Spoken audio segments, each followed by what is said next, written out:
Okay, so in this video, I want to talk about some of the raw, honest truths about the modern dating scene that every guy needs to hear. And I'm not here to sugarcoat things, bash women, or throw a pity party. I'm here to just give you the raw truths from being in the trenches myself, and also from cross-referencing the experiences of the guys I've worked with along the way. So if you're the type to get offended, or you're still seeing the dating world through rose-colored glasses of how you wish things were rather than how they actually are, this probably isn't the video for you, or even the channel for you, because this video is for those of you that are ready to face reality, improve, and actually understand how the game really works. And the first thing I want to address are the tests that women will throw your way, because this is always a controversial topic that gets a lot of input from guys with very little experience and many who just live online chronically. I'll see comments that say things like, "I'll never deal with a woman who tests me," or "I don't have time for tests as a grown man," and all this stuff.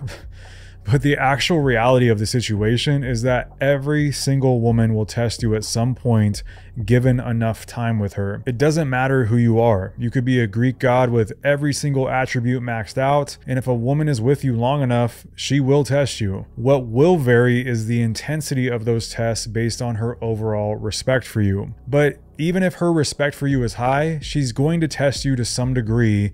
And that is because tests actually work, especially early on in the dating process. Now, I'm the absolute furthest thing away from being a feminist, but I can also objectively say that some of the tests that women throw out there are actually very useful at revealing a man's character. So for example, if a woman decides to intentionally not reply to you for a few hours, and then you blow her phone up out of emotion, her test was actually a great idea to expose that weakness in you and to get a better read on who you are. And I'm not saying that every single test and game that a woman can play is some great thing, but I am saying that for some of those tests, I see why they're used, because they actually work at revealing who a man really is. And like the saying goes, pressure busts pipes, and whether you're a male or a female, you don't truly know someone until you've seen them under pressure and throughout various stressors in life. And with women specifically, they're faced with a lot of frauds and pretenders all the time, and men get that too. But women get a higher volume of it, especially if they're an attractive woman, because dudes just want to sleep with them left and right. And as men, there are devious women that will talk a good game to try and get something out of you.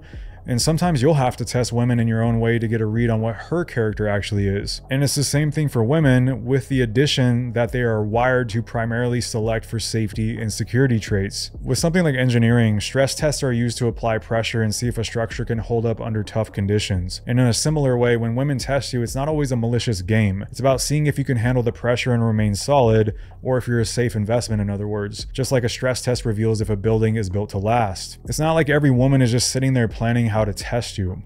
Often they don't even realize that they're doing it. It's just part of how they're wired to gauge a man's strength and stability. And some women will just be straight up about this if you phrase it the right way to them. And I was having a conversation with a woman, and she was just shaking her head because she was saying that women will test men in so many different ways, and she feels bad for guys in that regard, especially because the test can be very sneaky. But bringing this back to my point, with humans in general, we all subconsciously and consciously in some cases test each other early on in the dating process to see if this person is worth the investment or safe enough to invest in the first place, because it can act as a form of screening, and it doesn't have to be as gamey or as malicious as people make it out to be. And if you're a guy that doesn't do any screening at all with a woman, you are absolutely setting yourself up for failure. You must screen women in various ways to protect yourself. And likewise, the tests that women throw your way are often great at revealing any potential weaknesses. So when I see guys get mad about the concept of testing, the first thing I think is that these tests have probably worked on you before, and that's why it's annoying and angering. But the key for you as a man is to identify a woman who has a high level of respect for you, and her testing is minor and infrequent, because that is realistically the best you can do. It's not avoidable altogether, because women are wired for safety and security. So if you think you're going to avoid this part of the game, especially with highly attractive women, you're living in a dreamland and need to come back to reality. With highly attractive women specifically, everyone is trying to sweet talk them into bed, so there has to be a way to cut through the noise to see who is genuine or not. But the women you want to avoid are the ones who excessively test you and throw malicious tests your way, because the larger signal there is that she doesn't respect you. And if she doesn't respect you, that whole situation is dead unless you just like tolerating endless testing and disrespect. Now, this next one is something that the average guy screws up all the time without realizing it, And to be honest, it's an easy one to mess up when you're trying to screen for a quality woman. The thing is that most guys play things completely wrong when they're evaluating the qualities that they want in a woman. What they'll tend to do is express the qualities that they're looking for in a woman, while also putting on their best behavior to try and project a congruent image that goes along with what they say they want, in hopes of attracting a woman who fits that criteria. And at first this sounds logical too, right? You state what you want and then you act accordingly in line with that to attract the same thing. But there's a big problem with this, and that is the fact that the best time to find out a woman's tendencies are early on in the dating process, not later on. And this is because women will tend to create a more wholesome image as time goes on and they like you more and more. You will notice that a lot of the women you date will suddenly become revisionists as time goes on. Their body count wasn't 8 like they told you in the past. It was actually a mistake on her part and her body count is actually 5. Or she didn't actually party that much in college like she portrayed at first.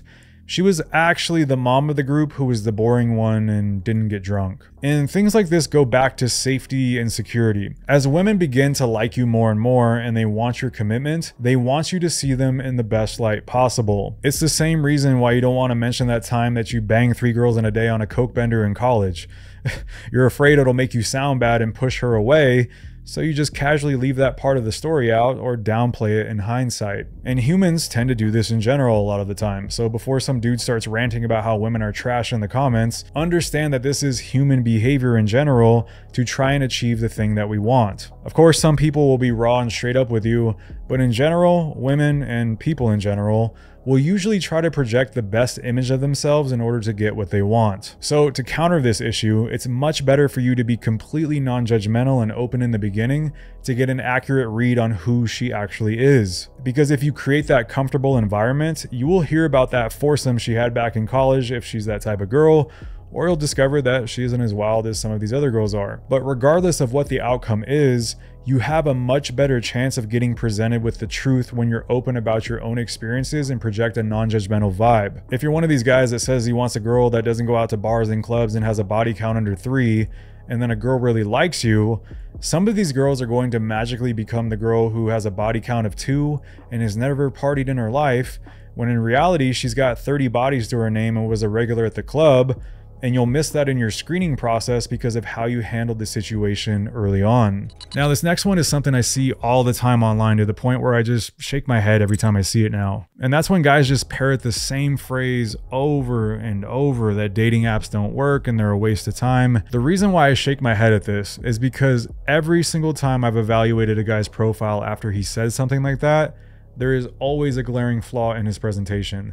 The photos are almost always bad or present the guy in an unattractive way, the bio and the prompts are weak, and there's usually some tweaks to a guy's profile that he can make to improve his results quickly. Because I've never actually seen a guy receive quality dating app advice, put in legit effort, and not get results on dating apps. Yet every time I see a guy complain about dating apps, there's always a flaw with his approach. The truth is that dating apps are the easiest way to get dates right now. And the reason being is that when you use dating apps and you nail your presentation, you're dealing with warm leads coming in off the bat. So you know this girl has an attraction to you on some level and you're meeting under the pretense of dating. If you contrast that with cold approach, you're dealing with things like not knowing if this girl is single, if she's attracted to, if she's talking to another guy already, or if she's even open to dating at all right now. Plus, the flake rate after getting her number is going to be high inherently. And the truth is that cold approach still has its place, especially for sharpening your social skills and building confidence, but to act like it's easier than dating apps is just nonsense. Dating apps give you warm leads with minimal effort once your profile is dialed in. But if you're someone who's dedicated and runs an insane amount of volume through cold approach, you can get good at it over time. However, the success rate is lower and the time investment is high, especially if you're busy with work, the gym, and other hobbies. And right now we live in an era where you can put in the work up front to understand the dating app strategy that works, and then from there, with minimal time investment, you can literally Amazon Prime girls to your doorstep if you want to. Plus, you can use those photos and concepts to build up a good Instagram profile and have your online presence working for you around the clock while still cold approaching and building a quality social circle if you want to. Honestly, it's a no-brainer in this modern dating scene, and I just shake my head at the guys that write it off while also struggling to get dates, because the answer is right there in front of you as long as you have the right approach. And if you want to understand how to actually take quality photos, improve your online presence, and message girls to get the date instead of spinning your wheels getting nowhere with all of this outdated advice that's online, then click the first link in the description and build yourself a flywheel that generates dates nonstop.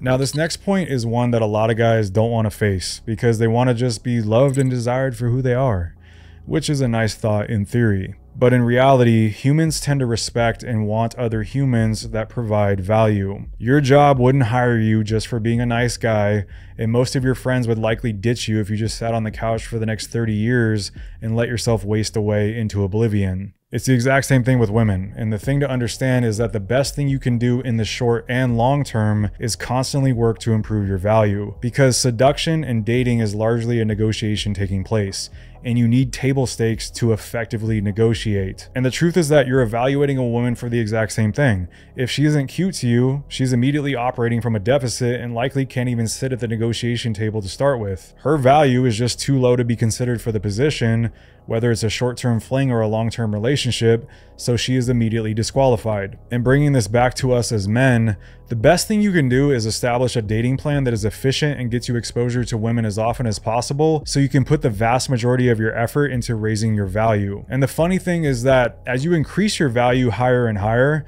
the focus tends to naturally be less on women as a byproduct, because you become addicted to your own success and forging yourself into something you didn't even know was possible. This is something I'm going to expand on more in a future video, but for now, understand that it doesn't matter if your goal is marriage or racking up one-night stands.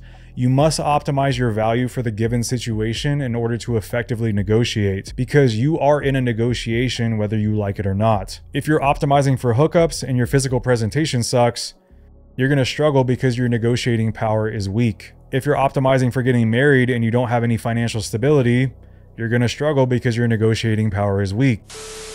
Alright, so real quick while editing this, I wanted to clarify something. When I use the term negotiation, I am not talking about bargaining your way into being attractive. You cannot negotiate genuine attraction. It either exists or it doesn't. What I'm referring to is the idea that dating is a dynamic exchange, where both people bring something of value to the table. This is not about convincing someone to like you, but recognizing that you need a certain baseline of attractive qualities, or your table stakes in other words, to even get in the game. If you don't meet that threshold, the quote-unquote negotiation can't even start, because there's no mutual interest or perceived value to work with. It's about improving yourself to a point where you become a more desirable option to more women, and that also provides you with more leverage. So you can't negotiate desire where none exists, but by raising your value, you expand the pool of women who genuinely desire you, putting you in a stronger position, and it will also make it much easier to be confident in who you are as a man, because you won't have to try and convince yourself that you have value. The evidence will be right there in front of you from the work that you've put in. So there's multiple benefits to it, which is why most of your time should go into boosting your objective and perceived value. It has massive ROI on your time and effort. And there will be guys that hear this and think, why is it always about our value as men and what we need to improve? What about what the woman brings to the table? Why should I have to be so great and she can just skate by? But here's the thing. As you gain value, or negotiating power, you also gain power to make your own negotiation demands in terms of the type of woman that you allow in the kingdom. My grandfather used to say that the man with the gold makes the rules, and it's true in a variety of ways, not just with money. The person with the highest overall value has the most influence and power in the decision-making process. So that's one of the reasons why it's important to maximize yours, because it will only benefit you in the short and long term. But here's the thing.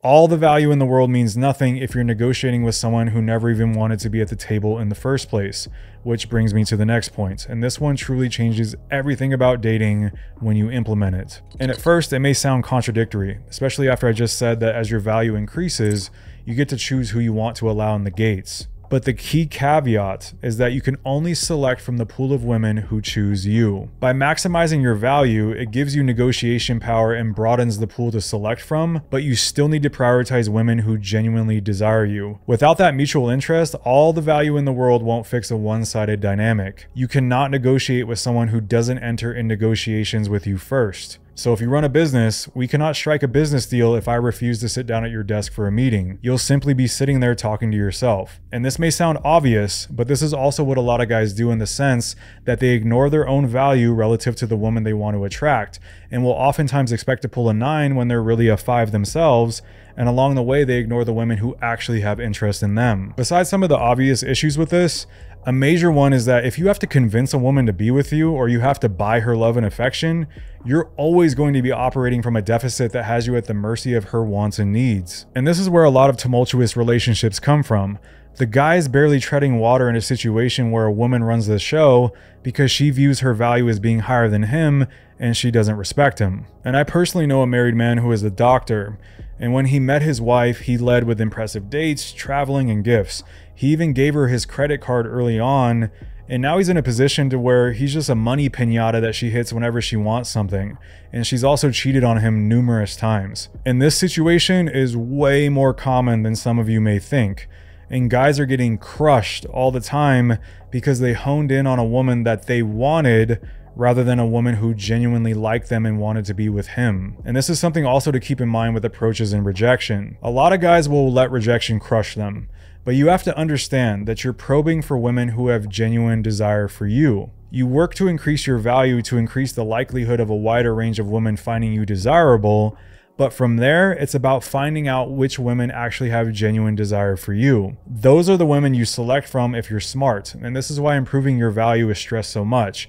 It allows you to select from higher quality options, because otherwise you'll be trying to force situations where a woman doesn't actually like you that much and will be bombarding you with tests and disrespect. And honestly, this is also where a lot of male bitterness towards women comes from. A lot of guys will view themselves as victims who were nice with a woman and got burned for it, but they fail to realize that their own screening process had holes in it, and they selected a woman who wasn't a good fit from the start. And I was also guilty of this in the past too when I was younger, and there's certain women that I should have just never dated. But it's an easy mistake to make until you know better. But now you know better. So it's all about sharpening that screening process and continuously increasing your value over time. And look, if you're ready to just stop struggling with this whole process and you want a customized plan to maximize your value and your options with women in the most efficient way possible, while also getting my personal support every step of the way, then make sure to click the first link in the description, and I will see you in the next one.